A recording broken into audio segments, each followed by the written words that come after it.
Allah ngasih lagi kita kesempatan buat belajar, buat itikaf di masjid, buat talabul ilmi, menuntut ilmu, yang mudah-mudahan apa yang kita dengar pada malam ini bisa menambah iman kita kepada Allah Subhanahu wa taala. Karena seperti yang pernah saya sampaikan dulu tuh, mencari ilmu dalam Islam intinya adalah mengasah rasa, bukan menambah wawasan. Menambah wawasan itu kebaikan, tapi bukan inti dari ilmu. Inti dari ilmu itu adalah mengasah rasa di dalam hati. Yang kalau dalam bahasa Islam disebut dengan, dalam bahasa agama disebut dengan iman. Sehingga bisa jadi seseorang tahu Al-Quran cuma satu ayat, tapi kalau dengan ayat itu dia bertambah dekat sama Allah, bertambah yakin, bertambah banyak amal solehnya, berarti dia adalah orang yang mendapatkan ilmu. Sebaliknya ada orang yang menghafal banyak ayat, mengetahui banyak hadis, atau dia punya gelar-gelar akademik di bidang agama, cuman gak nambah iman ke Allah, gak nambah takut kepada Allah, gak nambah dekat sama Allah, berarti dia cuman mendapatkan wawasan, bukan ilmu. Sehingga inti dari ilmu itu adalah mengasah rasa. Dan dalam Islam tempatnya ilmu itu bukan di pikiran, tempatnya ilmu itu di hati. Sehingga yang disebut dengan fikih atau faqih, orang yang mengerti, kata ulama al-fiqhu fiqhul qulub. Mengerti itu tempatnya di dalam hati. Apakah kamu sudah mengerti? Kalau kita katakan sudah, itu artinya kita udah ngerasain di hati. Bukan sudah mengerti dalam arti kita udah hafal, udah paham, udah ingat, udah tahu. Bukan itu yang dimaksud dengan sudah mengerti dalam kalimat fikih. Tetapi yang dimaksud dengan kalimat mengerti sudah bertambah yakin di dalam hati. Sehingga kalau misalnya kita dengar satu nasihat, satu ilmu, satu tausiah, gak nambah yakin dalam hati, berarti kita baru dapat wawasan. Makanya mudah-mudahan majelis-majelis kayak gini nih bisa benar-benar mencas iman kita. Yazid bisa nambah keyakinan kita kepada Allah Subhanahu wa taala. Walaupun teorinya mungkin gak terlalu rumit. Ada mungkin pembahasan tentang akidah mengenal Allah dengan teori yang rumit. Dibagi-bagi. Misalnya akidah itu terbagi kepada 4 bagian. Ada istilah rububiyah, ada istilah uluhiyah, ada istilah asma, ada istilah sifat. Ini teori akidah. Tapi setelah membahas semua teori akidah ini, terus dia gak makin yakin sama Allah, kalau ada masalah diserahin sama Allah, berarti dia baru dapat wawasan, belum dapat ilmu. Ada orang yang gak ngerti istilah rububiyah, gak ngerti istilah uluhiyah, asma, sifat dan seterusnya.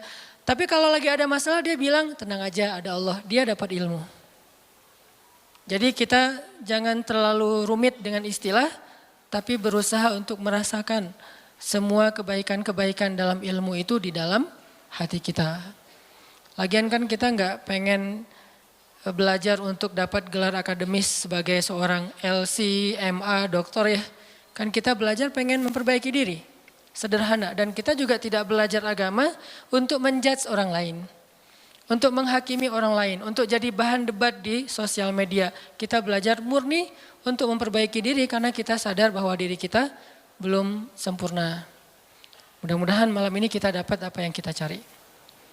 Terus makasih untuk kesekian kalinya buat teman-teman yang selalu hadir, yang istiqomah, yang bahkan diam-diam banyak yang datang dari tempat-tempat yang jauh, yang diam-diam banyak yang sudah berkorban untuk bisa hadir dalam majelis ilmu ini.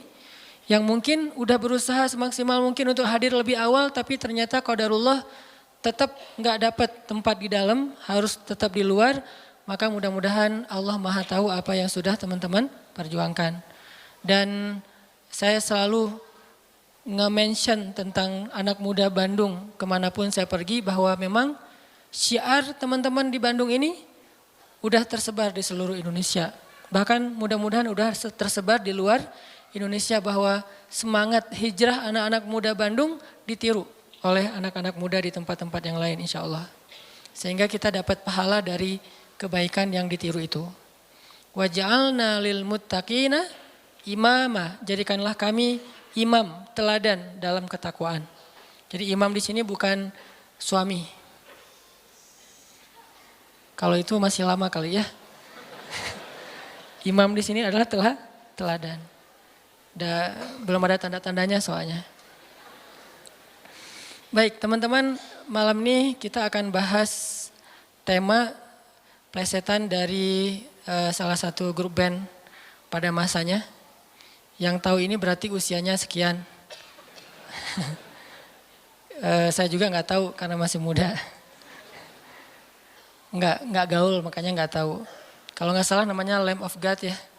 Jadi diplesetin jadi Mud of God.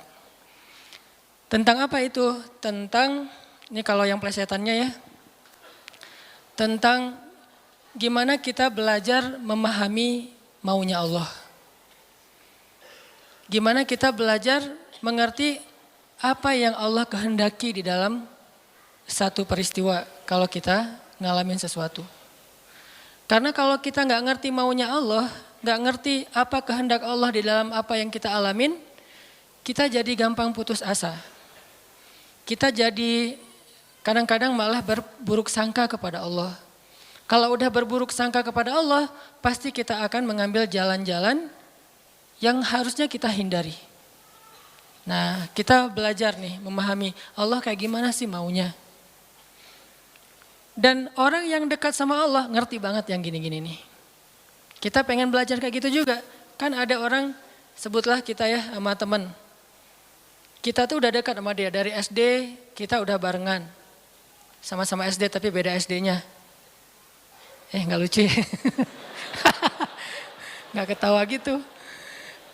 Dari SD udah barengan, SMP barengan, SMA barengan. Kuliah barengan, nikah sendiri-sendiri. Nah, udah dari dulu tuh kita udah kenal banget sama dia. Jadi kan kita udah punya feel ya. Udah ngerti banget lah, udah peka banget dia kayak gini, dia kayak gitu, dia lagi sedih, dia lagi marah, dia tersinggung. Kita udah ngerti banget nih. Begitu dia ngomong satu kata, kita langsung ngerti. Misalnya dia ngomong apa gitu, oh berarti dia lagi gak enak hati nih. Dia WA aja nih. Di WA kalau dia bilang aku berarti lagi santai. Kalau dia bilang saya berarti dia lagi kayak ada masalah nih sama kita. Ya udah nanti saya tunggu di mana gitu. Oh, kayaknya ada salah nih. Jadi kita peka karena kita ngerti dia. Terus ada apa yang kita lakuin tuh kita ngelakukan sesuai dengan, karena kita empati ya. Kita ngelakuinnya sesuai dengan apa yang nyaman buat dia. Terus kalau dia misalnya ngelakuin sesuatu kita ngerti kenapa dia melakukan itu. Enggak sampai seseorang suuzon. Kenapa ada orang suuzon sama dia? Karena nggak ngerti sama dia. Kenapa ada orang yang salah sangka? Karena nggak ngerti. Gitu juga kita ke Allah. Sahabat Nabi itu sangat mengerti Allah kayak gimana, Rasul kayak gimana. Sehingga ketika turun ayat Al-Quran, mereka bukan cuma ngerti teks atau makna dari ayat secara tekstual. Tapi mereka juga ngerti pesan di balik ayat itu. Ini berarti kita udah berusaha untuk berpikir dengan apa maunya Allah. Kalau bahasa agama dengan logika Rabbaniyah, bukan dengan logika ilmiah, tapi Rabbaniyah, berpikir dengan logika Allah, bukan dengan logika kita doang. Contoh teman-teman, ketika turun ayat, salah satu ayat terakhir yang turun kepada Nabi di Al-Maidah. Al-yawma akmaltu lakum dinakum wa atmamtu alaikum ni'mati wa raditu lakumul Islam dinan. Hari ini telah aku sempurnakan untuk kalian nikmatku, singkatnya, dan aku ridhoi Islam sebagai agama bagi kalian. Ketika turun ayat ini, sebagian besar para sahabat bertakbir, Allahu Akbar, bahagia gitu. Kenapa bahagia? Karena ayat ini ayat berita gembira, artinya Islam udah sempurna. Islam sudah utuh, syariat udah beres nih. Tapi ada satu sahabat, yaitu Abu Bakar As-Siddiq, malah nangis ketika ayat ini turun. Ketika yang lain berbahagia. Ditanya sama sahabat yang lain, kayak Umar gitu, ya Abu Bakar, wahai Abu Bakar, kenapa kamu bersedih, kenapa kamu nangis? Bukankah ini ayat busyra, berita gembira? Kata Abu Bakar, ya ini ayat berita gembira. Terus kenapa kamu sedih?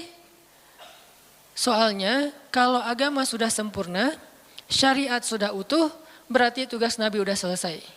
Kalau tugas Nabi udah selesai, berarti sebentar lagi Nabi akan kembali kepada Allah. Ini tanda-tanda perpisahan. Bisa dibilang kalau haji itu ada haji wada, ayat juga ada ayat wada, ayat perpisahan. Salah satu ayat perpisahan surat Al-Maidah ini. Barulah para sahabat yang lain realize dan mereka pun menangis. Ini berpikir merasanya itu udah benar-benar peka. Kalau bahasa kemanusianya empati gitu. Kayak saya pernah jalan sama istri.